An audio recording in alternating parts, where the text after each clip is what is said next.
আসসালামু আলাইকুম ভিউয়ার্স, কেমন আছেন আপনারা? আশা করি অনেক ভালো আছেন। মানান্স ক্রিয়েশন ইউটিউব চ্যানেলের ভিডিওগুলো নিয়মিত দেখার জন্য আপনাদের সকলকে অসংখ্য ধন্যবাদ।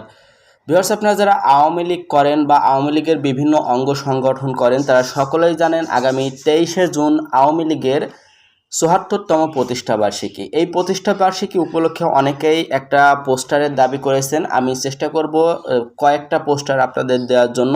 তার মধ্যে একটা পোস্টার আজকে আমি আপনাদের সাথে শেয়ার করব। তো এই পোস্টারটার প্রজেক্ট ফাইল বা পিএলপি ফাইল সংগ্রহ করতে হলে সম্পূর্ণ ভিডিওটা দেখতে হবে, কেননা সম্পূর্ণ ভিডিও জুড়ে 3টা পাসওয়ার্ড সেট করা আছে ভিডিওর মধ্যে। এই 3টা পাসওয়ার্ড আপনাকে খুঁজে বের করতে হবে। আমি বলে দিই কোথায় খুঁজে পাবেন। ভিডিওর ডান দিকে একটু লক্ষ্য করে রাখবেন। ভিডিওটা অন করার পর থেকে পুরো ভিডিও জুড়ে একটা একটা করে মোট 3টা অক্ষর উঠবে ভিডিওর ডান দিকে। এই 3টাই হলো এই ভিডিওর পাসওয়ার্ড বা এই ফাইলের পাসওয়ার্ড। পাসওয়ার্ড 3টা সংগ্রহ করার পর ভিডিওর ডেসক্রিপশন বক্সে চলে যাবেন, সেখানে পিএলপি ফাইল বলে একটা লিঙ্ক পেয়ে যাবেন। তার উপর ক্লিক করার পর পাসওয়ার্ড চাইবে, পাসওয়ার্ড দিয়ে ফাইলটা ডাউনলোড করবেন। এখন ফাইলটা কাস্টমাইজ করার পালা। কাস্টমাইজ করার জন্য প্রয়োজন হবে একটা অ্যাপস। আমার ফোনের স্ক্রিনে দেখতে পাচ্ছেন, অ্যাপসটির নাম হলো Pixellab। এটার উপরে এটা অ্যাপটা আপনাকে ওপেন করতে হবে ওই ফাইলটা কাস্টমাইজ করার জন্য। তো অ্যাপটা কোথায় পাবেন? অ্যাপটা প্লে স্টোরে পাওয়া যায়, তবে যারা অ্যান্ড্রয়েড 10 ভার্সন উপরে আছেন তারা প্লে স্টোর থেকে নিলে পিএলপি ফাইল শো করবে না। সেক্ষেত্রে আমার ভিডিও ডেসক্রিপশন বক্সে Pixellab অ্যাপসের ওল্ড ভার্সন আছে, ওইটা ইনস্টল করার পর Pixellabটা ওপেন করলে এই ধরনের একটা ইন্টারফেস আসবে। এখানে ওই ফাইলটা আনার জন্য ডান দিকে উপরে লক্ষ্য করুন, 3টা ডট আছে। এখানে ক্লিক করার পর অনেকগুলো অপশন আসবে, তার থেকে এই অপশনটা বেছে নেবেন, open.plp ফাইল। এটার উপর ক্লিক করার পর একটা পপ আপ স্ক্রিন শো হবে। তার একদম উপরে দেখতে পারবেন প্রথম একটা অপশন .plp। এটার উপর ক্লিক করলে আপনার ফোনের ডাউনলোড অপশন আসবে। ডাউনলোড অপশন আসার পরে আপনি যদি ওই ফাইলটা যেটা পাসওয়ার্ড দিয়ে ডাউনলোড করেছেন ওটা যদি সঠিকভাবে ডাউনলোড হয়ে থাকে তাহলে এরকম একটা ফাইল পেয়ে যাবেন। এখানে আওয়ামী লীগের প্রতিষ্ঠাবার্ষিকী 02.plp। এটার উপর ক্লিক করে ওপেন অ্যান্ড অ্যাডে ক্লিক করলে এটা সুন্দরভাবে Pixellab অ্যাপসের ভিতরে ওপেন হয়ে যাবে, যেমনটা আমার ফোনের স্ক্রিনে দেখতে পাচ্ছেন। তো এখান থেকে পরিবর্তন করার মতো আসলে তেমন কিছু নাই।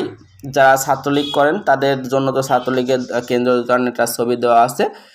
যারা যুবলীগ করেন এই দুটো ছবি ডিলিট করে আপনার যুবলীগের নেতা ছবি বসিয়ে নেবেন। এখানে জাস্ট পরিবর্তন করার বিষয় আছে। এখানে আপনারা সৌজন্য ছবিটা পরিবর্তন করবেন এবং এখান থেকে নামটা পরিবর্তন করবেন। কিভাবে পরিবর্তন করবেন সেটাও দেখিয়ে দেবো।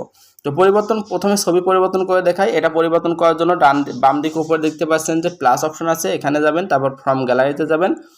যাওয়ার পরে যা ছবি ওখানে বসাইতে চান তার ছবির ব্যাকগ্রাউন্ড রিমুভ করে আনতে হবে। কিভাবে এই ব্যাকগ্রাউন্ড রিমুভ করা কাজটি করতে হয় এ বিষয়ে অলরেডি আমার ভিডিও তৈরি করা আছে। ভিডিও ডেসক্রিপশন বক্সে লিঙ্ক প্রোভাইড করা থাকবে, ওখান থেকে দেখে ব্যাকগ্রাউন্ডটা রিমুভ করে নেবেন। আমার অলরেডি ব্যাকগ্রাউন্ড রিমুভ করা ফটো আছে, আমি এখান থেকে একটা ইম্পোর্ট করে নিলাম। যতটুকু প্রয়োজন ছোট বড় করবেন, তারপর এখানে সুন্দর করে সেট করে দেবেন।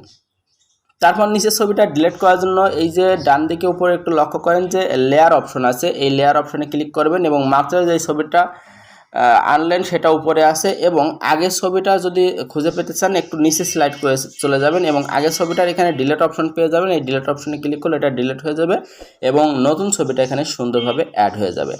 এরপর নাম ও পদবি পরিবর্তন করা পালা। এগুলো পরিবর্তন করা খুবই ইজি। এগুলোর উপর ডাবল ক্লিক করবেন, এটা কেটে দিয়ে আপনার নাম বা ছবিতে যে ব্যক্তি আছে তার নাম লিখবেন এবং তার রাজনৈতিক পদ পদবি এটার উপর ডাবল ক্লিক করে এটা লিখে নেবেন। তো সব কিছু কাস্টমাইজ করা হয়ে গেলে এটা এখন সেভ করতে হবে। সেভ করার জন্য উপরে দেখতে পাচ্ছেন সেভ অপশন দেওয়া আছে, এটার উপর যাবেন, তারপর সেভ অ্যাজ ইমেজ যাবেন, তারপর ডেফিনিশনটা কাস্টম থেকে আলট্রা করে দিয়ে সেভ টু গ্যালারিতে ক্লিক করলে এটা জেপিজি আকারে আপনার ফোনের গ্যালারির মধ্যে সেভ হয়ে যাবে। তারপর এটা চাইলে ফটোশপের মাধ্যমে প্রিন্টারের দোকান থেকে CMYK কালার বা RGB কালার সিলেক্ট করে আপনারা প্রিন্ট করে নিতে পারেন, অথবা এটা সোশ্যাল মিডিয়ায় শেয়ার করতে পারেন। তো ভালো থাকবেন, সুস্থ থাকবেন। এই ধরনের ভিডিও পাওয়ার জন্য আমার চ্যানেলটা সাবস্ক্রাইব করে রাখবেন।